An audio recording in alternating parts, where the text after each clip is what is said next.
Hi అండి, మీరందరూ బాగున్నారా? ఈరోజు మీ అందరి కోసం యమ్మీ యమ్మీ రెసిపీ తీసుకొచ్చానండి. అది ఏంటంటే కోడిగుడ్డు వెల్లుల్లి కారం రెసిపీ అండి. ఇది ఇప్పటివరకు మీరు ట్రై చేయకపోతే తప్పకుండా ట్రై చేయాల్సిన రెసిపీ అండి.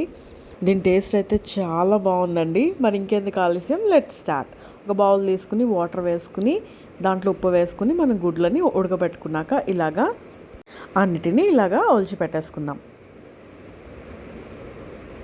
ఇలాగా అన్నీ ఒలిచి పెట్టేసుకున్నాక ఒక ప్లేట్లో తీసుకుందామండి. ఇంకా మనకి వెల్లుల్లిపాయలు, పచ్చిమిరపకాయ, కరివేపాకు, జీలకర్ర, ఉల్లిపాయలు కూడా కట్ చేసి పెట్టుకుందామండి. ఇప్పుడు ఒక మిక్సీ జార్ తీసుకుని దాంట్లో వెల్లుల్లిపాయలు వేసుకుందామండి. దాంట్లోనే జీలకర్ర కూడా వేసేసుకుందాం. దాంట్లో ఇప్పుడు తగినంత ఉప్పు, కారం దీనికి కొంచెం ఎక్కువగానే పడుతుందండి. వేసేసుకున్నాక మిక్సీ పట్టేసుకుందాం. ఇప్పుడు మనకి ఇలాగా వెల్లుల్లి కారం రెడీ అయిపోయిందండి. మనం ఇంకా కర్రీ స్టార్ట్ చేసేసుకుందాం. ఈ వెల్లుల్లి కారం అయితే ఏం కూర లేనప్పుడు ఇలాగా అన్నంలో కలిపేసుకుని కొంచెం నూనె వేసుకుని తింటే చాలా టేస్టీగా ఉంటుందండి.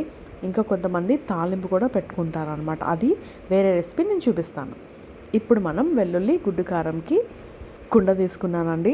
దాంట్లో ఆయిల్ వేసుకుని ఆయిల్ బాగా వేడయ్యాక దాంట్లో కట్ చేసి పెట్టుకున్న ఉల్లిపాయలు అన్నీ కూడా వేసుకుని బాగా ఫ్రై చేసుకుందాం. ఈ రెసిపీ కుండలో చేసుకుంటే బాగా వస్తుందండి, అందుకనే నేను కుండలో చేస్తున్నాను. ఈ ఉల్లిపాయలన్నీ కూడా బాగా ఫ్రై అయిపోయాక దీంట్లో కట్ చేసి పెట్టుకున్న పచ్చిమిర్చి ఇంకా కరివేపాకు కూడా వేసేసుకుని బాగా ఫ్రై చేసేసుకుందాం. ఇది బాగా ఫ్రై అయిపోయాక మన వెల్లుల్లి కారం కూడా వేసేసుకుని బాగా ఫ్రై చేసుకుందామండి. సో ఇది మాత్రం చాలా టేస్టీగా ఉందండి, మీరు తప్పకుండా ట్రై చేయండి. ఇది కొంచెం బాగా ఫ్రై అయిపోయాక దీంట్లో మనం ఉడకబెట్టుకున్న గుడ్లని వేసేసుకుందాం.